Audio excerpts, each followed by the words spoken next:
Olá, você está no canal Um Conto por um Ponto. Eu te convido a curtir, a comentar, a compartilhar e se inscrever no nosso canal. Eu sou a Maria de Lourdes e cresci trabalhando na roça com o pé no chão e as mãos na terra.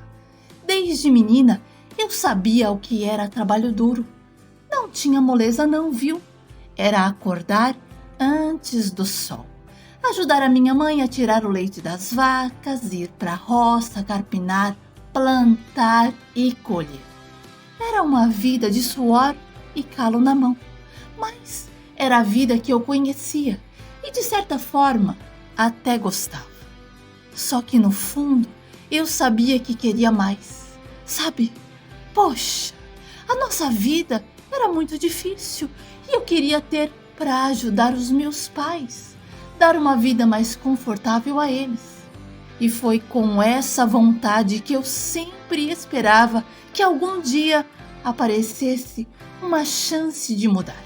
O povo lá dizia que era besteira sonhar, que quem nascia ali, principalmente mulher, pronto, tinha que se conformar e dar graças a Deus de encontrar um homem bom. Mas eu nunca me conformei e a cada chance que aparecia, eu ia atrás. E foi então que em um belo dia chegou a notícia de uma vaga de empregada doméstica numa casa de família rica na cidade grande. Era uma amiga da minha mãe que conhecia alguém que estava precisando de uma empregada. Olha, quando a mamãe falou para mim sobre o emprego, o meu coração até pulou no peito. E eu não pensei duas vezes, claro, e fui com tudo, sem medo, porque medo era uma coisa que Deus me deu bem pouco. Bom, arrumei as minhas coisas, me despedi de todo mundo e embarquei com fé e com coragem, mesmo não sabendo o que ia encontrar pela frente. E quando eu cheguei lá, minha gente, eu percebi que ali as coisas eram bem diferentes. Era tanto luxo, tanta frescura que, olha, não era fácil de se acostumar. Mas eu sempre fui daquela, sabe, que se me dessem trabalho, eu arregaçava as mangas e fazia bem feito. Só que eu não esperava que, além de toda a minha responsabilidade de cuidar da casa, eu também ia ter que lidar com o patrão, que começou a me olhar de um jeito que me deixava incomodada.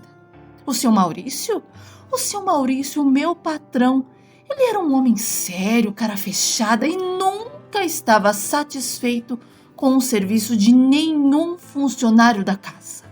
Ele implicava com todos nós. E quando esse homem acordava de mau humor, pronto, aí que a coisa ficava feia.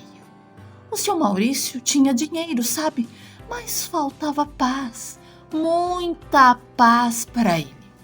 A esposa dele, por outro lado, era uma mulher mais nova, bonita, mas vivia o tempo todo dopada de remédios, de manhã, tarde e noite.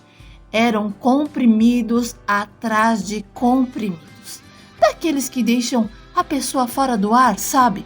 Parecia que a dona Françoise, ela estava ali, mas ao mesmo tempo não estava.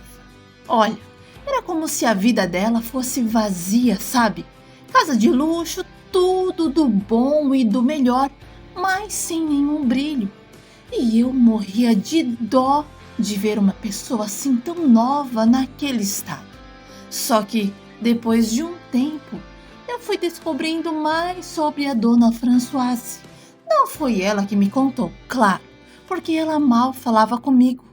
Mas aqui e ali, ouvindo as histórias que as outras empregadas e o motorista me contavam, eles diziam que ela não foi sempre assim não, que antigamente era uma mulher cheia de vida, animada, risonha, o oposto da pessoa que eu via todos os dias e que a tristeza da dona Françoise vinha de uma tragédia.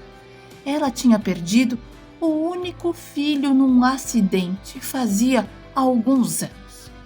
Um menino com 15 anos pegou a moto do tio escondido para dar uma volta, só que acabou batendo de frente com um ônibus e o choque foi fatal. E ele morreu na hora, levando a alma da mãe junto. E depois daquele dia, a dona Françoise nunca mais foi a mesma e passou a depender dos remédios, se afundando neles como se aquilo fosse aliviar a dor que carregava. E sabe de uma coisa? Depois de saber da história dela, eu confesso que eu comecei a sentir uma empatia diferente pela dona Françoise. Era como se a dor dela ressoasse dentro de mim como um eco de algo que eu já tinha vivido. E eu me lembrei de quando meu irmão Ivanildo se foi. Ele era novo também, cheio de vida, mas um dia, no auge da coragem e da teimosia, foi nadar no rio e a correnteza estava forte. Mas, por ele ser metido a corajoso e nunca tinha medo de nada, achava que dava conta. Só que nesse dia não deu. O rio o levou e o meu irmão nunca mais voltou. E até hoje eu lembro da minha mãe chorando dia e noite e a tristeza devorando ela por dentro. E ver a dona Françoise daquele jeito me fazia pensar na minha mãe, naquela dor que nenhum tempo parecia apagar. O rosto da minha mãe ficou marcado para sempre por aquela perda. Eu sabia que, assim como a minha mãe, a dona Françoise estava afogada em uma tristeza que ninguém podia resgatar. E aquilo me tocou de um jeito profundo, sabe? Como se a dor fosse minha também. E foi então que eu comecei a pensar em como ajudar. Em como talvez estender uma mão para aquela mulher que tinha tanto e ao mesmo tempo não tinha mais nada.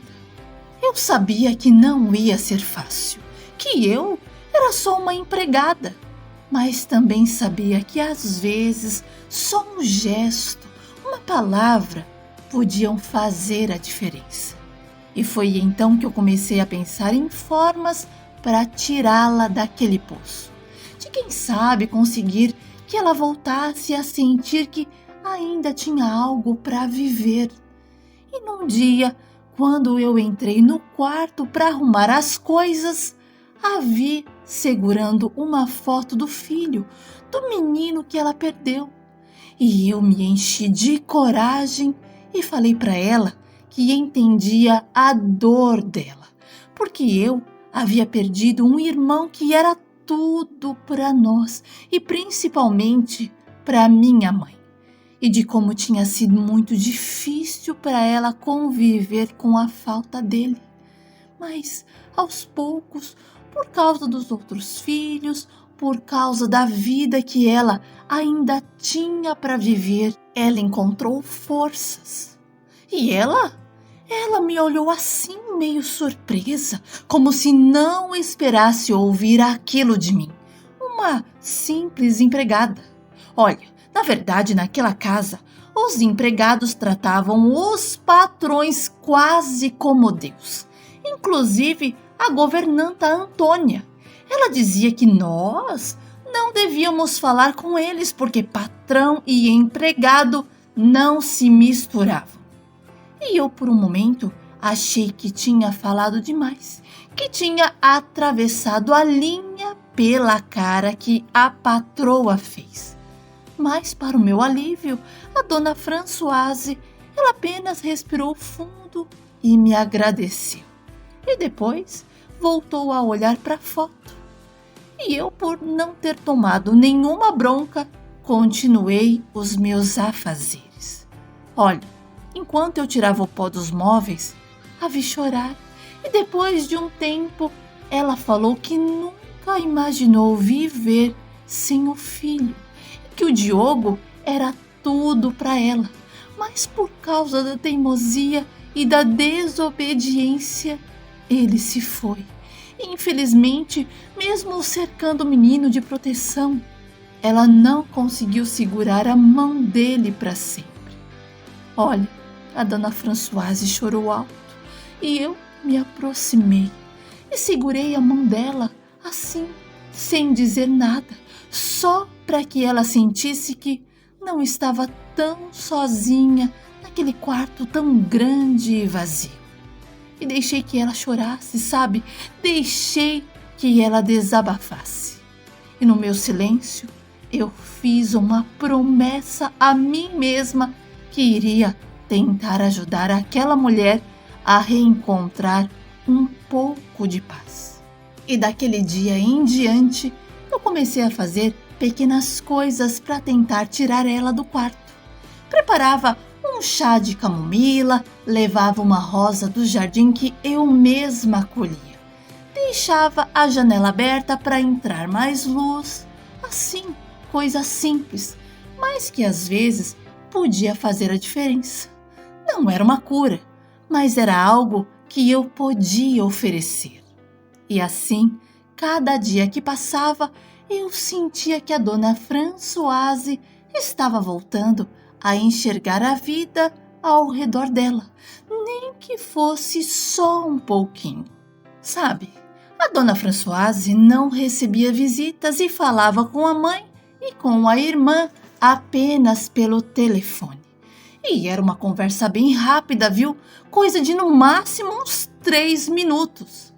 Bom, a minha patroa começou a conversar comigo de vez em quando e contar de quando o filho era pequeno, de como ele gostava de correr no jardim e de como ele adorava o cheiro de café feito na hora. E essas lembranças dela me davam ainda mais vontade de ajudar, de puxar ela de volta para a vida. E imagina quem implicou comigo? A governanta. Ela me chamava de abelhuda, intrometida, falava que eu ia acabar me prejudicando e me envolver na vida dos patrões, e que se o seu Maurício soubesse que eu estava conversando com a dona Françoise, a coisa não ia ficar boa para o meu lado. E até me proibiu de limpar o quarto da patroa. E eu foi semanas sem subir para o andar superior. E nesse meio tempo, teve uma noite em que eu acordei de madrugada com o seu Maurício na beirada da minha cama. Eu até pensei que estava sonhando, mas não. Ele estava lá mesmo em carne e osso, e com uma intenção que sabe lá Deus o que era. E naquela hora, todo o sangue de mulher forte que eu tinha subiu e ferveu. E eu olhei bem para a cara de pau dele e pedi sem rodeios para que ele se retirasse do meu quarto. Mas o danado, cheio de ousadia, teve a coragem de dizer que eu não tinha quarto e que tudo naquela casa era dele e que ele podia entrar onde bem quisesse. Só que eu também era uma mulher de fibra e por isso eu pulei logo da cama e fui direto pro corredor, sem me importar com a hora ou com quem pudesse me escutar. E comecei a falar alto, sem medo, dizendo que se ele tentasse alguma coisa, ia se dar muito mal. E comecei a gritar que iria me defender. E o seu Maurício tentava me mandar calar a boca, com aquele nervosismo de quem sabia que estava errado. Mas eu não queria ouvir. Embora por dentro uma parte de mim estivesse morrendo de medo do que ele pudesse fazer, por fora eu deixei transparecer a minha coragem. E o meu patrão me pediu calma, dizendo que só queria conversar porque a Antônia falou que eu estava dando atenção demais para a dona Françoise e que nenhuma outra empregada havia sido tão ousada quanto eu, e que ele aprovava minha aproximação junto a ela, porque se fosse para ver a mulher dele voltar ao que era antes, ele topava qualquer coisa. E eu fiquei surpresa com a atitude dele. O seu Maurício se desculpou pela forma que entrou no meu quarto e prometeu nunca mais fazer aquilo. E eu acreditei, mas sem ele e nem ninguém saber, eu coloquei foi uma tramela com cadeado. Assim, eu dormia mais tranquila. Bom, e quando a Antônia soube que o seu Maurício me liberou para cuidar do quarto da dona Françoise e fazer companhia a ela, a mulher ficou uma fera. Não dava para esconder a raiva, sabe? E ela começou a fazer de tudo para me prejudicar. Armava ciladas, inventava histórias e até sumiu com uma das joias da patroa só para me acusar de roubo. Mas Deus é justo, e o seu Maurício, conhecendo bem a empregada que tinha, mandou ela devolver a peça. Bom, foi aí que tempos depois eu acabei descobrindo algo que explicava tanto a raiva dela. Uma noite, quando todos estavam dormindo, eu fui até a cozinha pegar água e ouvi no quarto da Antônia uns sussurros. E como a porta estava assim, meio aberta, provavelmente eles não tinham percebido. E eu espiei e vi o seu Maurício e ela juntos. Os dois estavam tão envolvidos no que estavam fazendo que não me viram. E eu saí de lá pé por pé, pensando em tudo o que eu tinha visto. E foi ali que eu decidi lutar pela minha patroa. Estava claro que ninguém mais naquela casa tinha interesse em ajudá-la de verdade. Então, se ninguém fazia aquilo por ela, eu ia fazer. Eu ia tirar a dona Françoise do quarto, do escuro, e trazer ela de volta à vida, mesmo sabendo que a dor dela nunca ia embora completamente. Mas, se eu pudesse, ia dar a ela um motivo para seguir em frente. E depois de algumas semanas, fui até o quarto dela com um buquê de flores que eu mesma peguei no jardim, porque eu sabia que ela gostava. Abri a janela para entrar o sol e quando ela me viu, sorriu dizendo que achava que eu tinha sido mandada embora. E salientou que ficou feliz em me ver. E eu aproveitei aquela felicidade dela e a convidei para dar uma volta. Mas ela preferiu continuar no quarto, alegando que deixasse para um outro dia.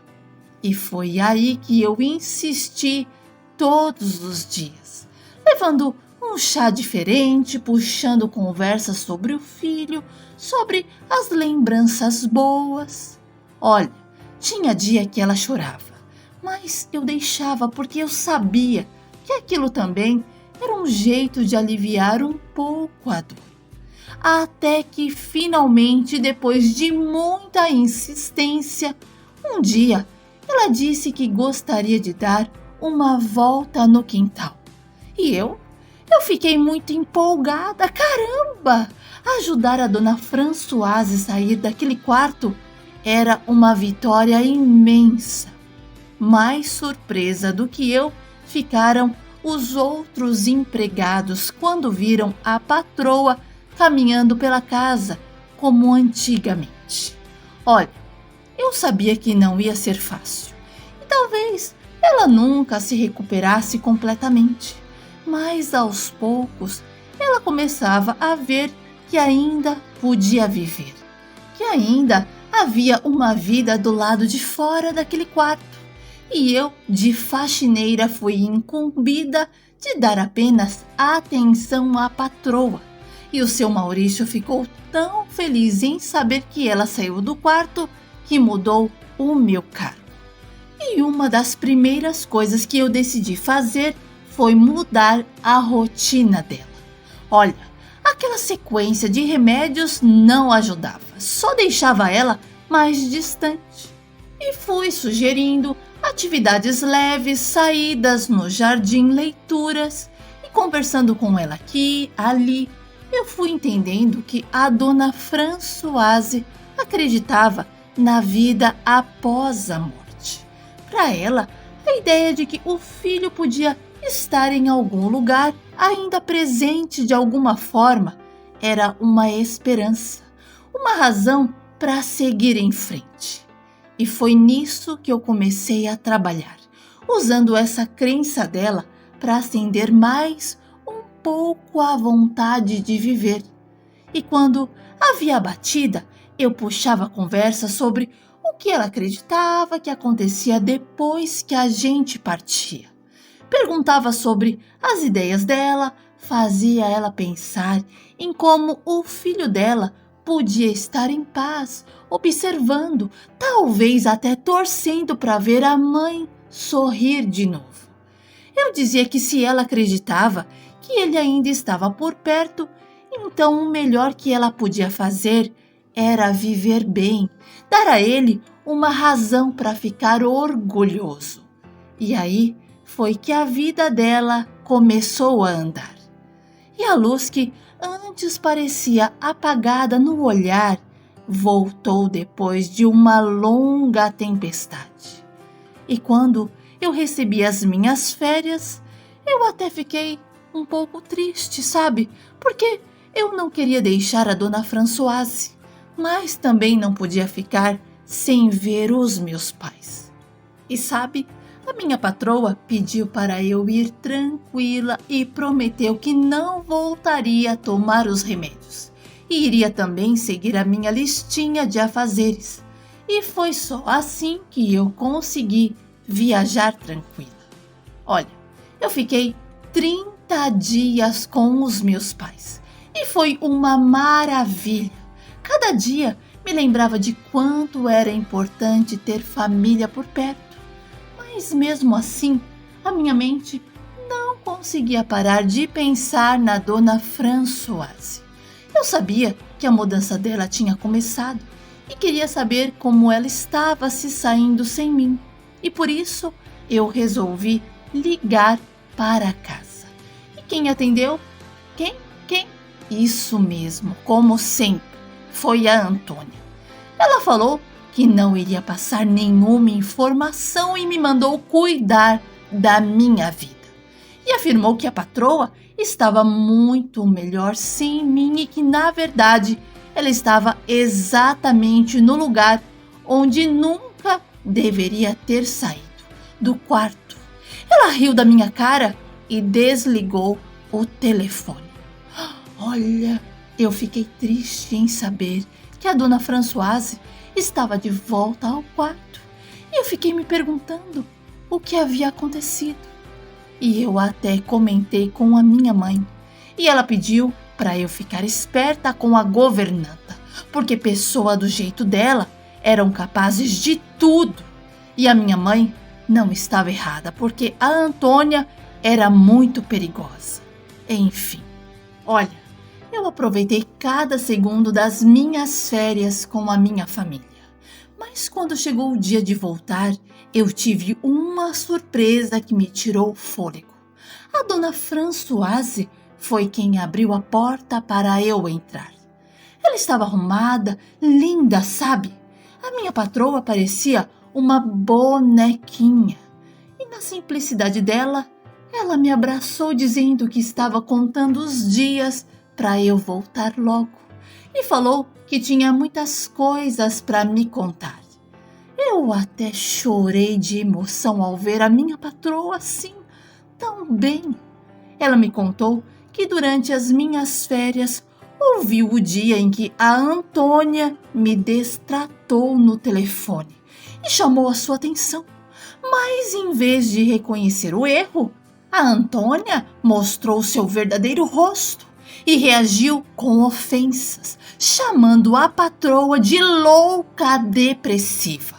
E foi nesse momento que, na raiva, ela revelou que era a amante do seu Maurício. Nossa, e naquele momento foi o estopim que a fez tomar as rédeas da própria vida e demitiu a empregada imediatamente. E cheia de coragem colocou o seu Maurício contra a parede e ele teve que admitir a traição. A minha patroa até pensou em se separar, mas teve um sonho com um filho. E no sonho, ele pedia para a mãe dar uma chance ao pai e voltar a ser o casal de antigamente, apaixonados e felizes. E então, ela deu uma última chance a ele, mas com um ultimato, claro. Disse que se descobrisse qualquer traição, se ele ousasse destruir novamente o que restava da confiança entre eles, ela sairia da sua vida, sem dó nem pena. E o seu Maurício estava agora comendo na mão dela. A minha patroa voltou a sorrir e a viver. Retomou seu posto na gráfica e me elevou ao cargo de governanta. E abaixo dela, quem mandava era eu. Eu cuidava das contratações, das demissões, organizava tudo sem que ela precisasse se envolver. Olha, a dona Françoise confiava em mim de olhos fechados. E eu honrei essa confiança até o último dia em que eu trabalhei na sua casa. Os meus patrões adotaram 2 crianças, o Heriberto e a Manuela, e deram a eles uma vida cheia de amor e de oportunidades. Quanto a mim, eu ajudei os meus pais, dei a eles a vida confortável que eu tanto desejei. Me casei, mas anos depois me separei por causa de uma traição. E a partir de então, eu passei a dedicar todo o meu tempo e a atenção aos meus filhos, Ângelo, Fausto e Lucilene. Me aposentei e hoje curto os meus netos, porque os meus filhos cresceram rápido demais. Eu quase não aproveitei. E para encerrar a minha história, eu e a dona Françoise nos tornamos melhores amigas. E até hoje temos contato.